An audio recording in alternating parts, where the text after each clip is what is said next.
Hi, Sanford Smith here with Penn State Extension. Today I'm joined by Travis Blankenbicker, and Travis is a recreation forester for Pennsylvania DCNR. Now Travis, there's a lot we could do and talk about related to recreation forestry. Today we're just going to keep it kind of narrow. We're going to talk about discovering history, exploring history on your land. Many people own forest land or other pieces of land and they want to know more about the history. Travis, you've had a personal interest in this uncovering of history for a long time. Tell us when it began that you started to take an interest in this. Well, ever since I was young, spending time in the woods, hunting, fishing, just playing in the woods. Yeah. I would go through and I would see something that looked out of the ordinary, and I would always wonder, why was it there? So one of those big things might be old foundations and walls and things like that? Absolutely. Yeah. Of course, we're talking about resources, the historical resources on private land today, and we're not talking about public lands. We're talking about a forest owner or landowner who discovers some different things and they want to learn more about it. So what would you do? How do you learn more about the history of a property? One great resource would be to go to your local historic society. What they do is gather this information of their area, and they have the resources, they have documents, they can point you in the right direction to maps. And online resources, are there any things you use there? Oh, absolutely. Online resources are great. Number one, you can find your own maps and do some research that way from the Pennsylvania State Archives website and also the National Archives website.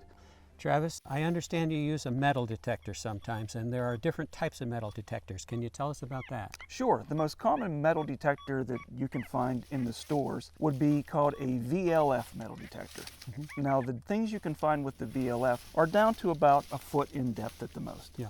The next kind would be a pulse induction metal detector, and those are a little bit more advanced and they go much, much deeper.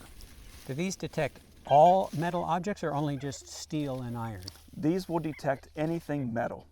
Now, can you dial it in to detect one type of metal versus another? You can. Most of them have a readout on them. So maybe a number system from 0 to 100. So you can decipher what metal you are detecting by those numbers. When metal detecting, a short beat is most likely going to be a very small or round target, such as a coin or a button. A long drawn out tone is more likely going to be a larger piece of metal or a misshapen piece of metal. So what are the kinds of things you've discovered when you use a metal detector on forest land or other properties? You can find anything from cans to very old coins. Have you found anything valuable over the years? I have found things that are valuable to me because I think it's important to point out that if you are really into history and metal detecting, whenever you find something, say an old coin that might be worth a lot of money, you're probably just going to keep it. Now, I suspect you find things like buttons or small items. What about those? Sure. Buttons are great because there's so many different styles and you can really put a date to a site with those buttons.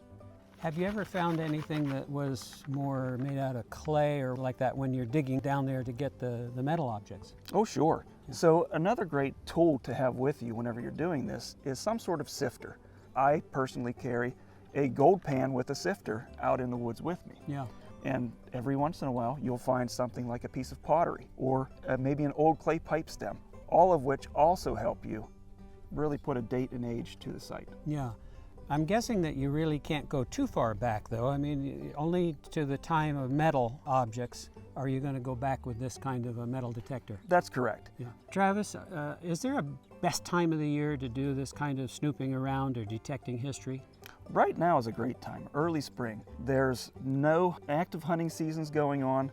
You're still not quite ready to get out there fishing yet, and it's not hot summer. Yeah, right. And of course, all the plants are died back and you don't have to fight vegetation. One more thing I want to add is that a good way to find out about your property is by talking to neighbors or other older members of the community. Sometimes they have a lot of knowledge about that place that you don't even know about. Well, Travis, thank you very much for joining me today to talk about detecting history on your property. It's a fascinating topic. I hope you folks will consider this form of recreation and have a great time at it. Thank you very much for listening.